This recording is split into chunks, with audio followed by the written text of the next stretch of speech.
No! I'm not doing that!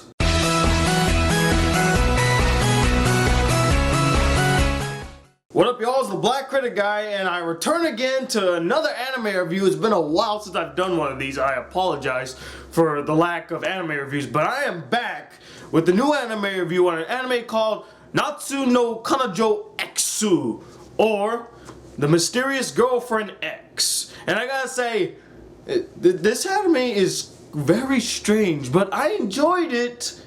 But it's very strange. So the plot of Mysterious Girlfriend X is a very simple story about this boy by the name of Akira Tsubaki, who is a very strange high school boy, and I'll get into why he's strange later on. You know, he's a very horny, he always thinks about the girls, and guess what? One day, a transfer student comes into his class by the name of Mikako Urabi. So at first, Tsubaki didn't really think much about this girl who broke out into laughter for no reason in class. So everyone kind of just left her alone, ignored her because she's kind of weird, including him. But one day, and this is where it gets kind of weird, one day, I believe he forgot his lunch, so he went upstairs to go get it, and he finds Urabi still sleeping there because during breaks or during lunch, she just falls asleep on her desk. And, you know, she's just laying there, and he's like, okay, I gotta wake her up.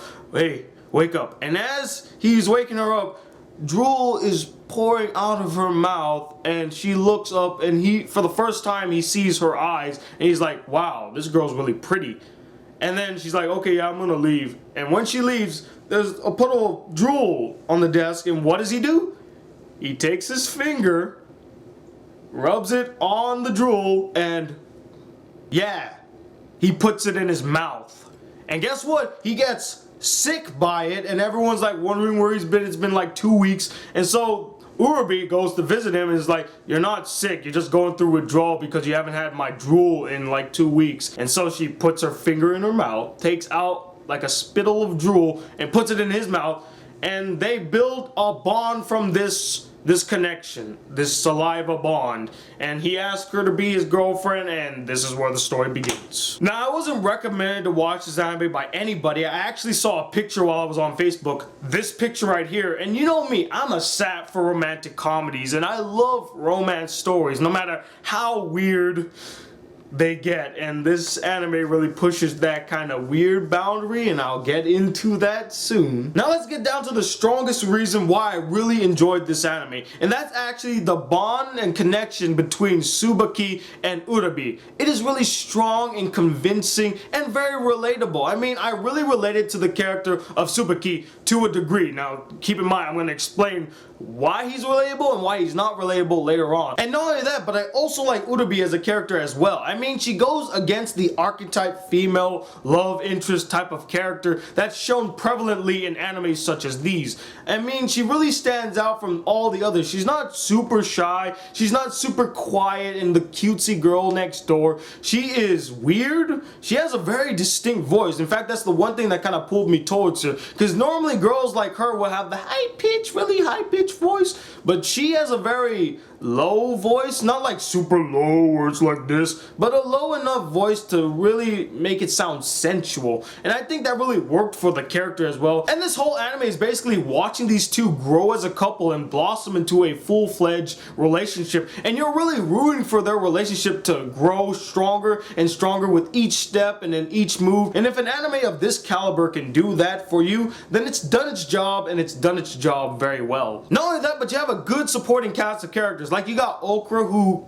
kinda has more of an affection than a friendship towards Urabi, but she makes for some of the more entertaining scenes in the anime, and I like her connection with Urabi. It's kind of funny and cute at the same time. You got Koei, who's Tsubaki's best friend and helps him out in situations, and he's also dating Okra, and I'll get into their relationship later on in this review, and I really liked him as a character. He was entertaining. You also got Tsubaki's middle school crush in this anime, who is actually the most well-developed secondary character. You really understand where she's coming from because she's going through unrequited love, and who hasn't been there? Who hasn't experienced unrequited love? And in that, you really relate to her character. And lastly, we got Yoko, Tsubaki's sister, who we see a lot in the anime, but we only see like glimpses of her in a few episodes. It's not until the last episode that we get a really full development of her character. We get to understand and know this character a little more, and I can't say that the anime denied me that development, so props to them, and I thought they handled it very well. Like I mentioned earlier, this anime has a lot of relatable moments, like overthinking situations, daydreaming, or dream sequences. In fact,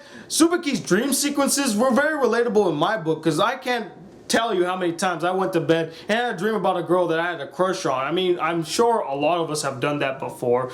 Unrequited love is really shown prevalently in this anime as well. And lastly, there are a lot of humorous moments in this anime, especially when Tsubaki tries to hug Urabi, and Urabi does this whole like quick attack thing, lifts her skirt, and you see these pair of scissors attached to her panties. She takes it off and just attacks Tsubaki, and I found that very strange and weird, but humorous. And now we get to the things I didn't like about this anime. And the first thing that really stands out, the one thing that just irritated me the most, was the use of drool and saliva. It is just disgusting. And I know it plays a crucial part in this anime. Hell, if it wasn't for that saliva, if it wasn't for that drool, Tsubaki and Urabi would never be a couple. They would never have met. They would have never talked. The drool plays a key element in this anime. But I found it disgusting. People taking the drool out of their mouth and putting it into somebody else's mouth. It's just gross. The animation felt like it was very reminiscent of animes in the early 90s. I mean, it had that type of animation style, and I don't know whether or not it was trying to pay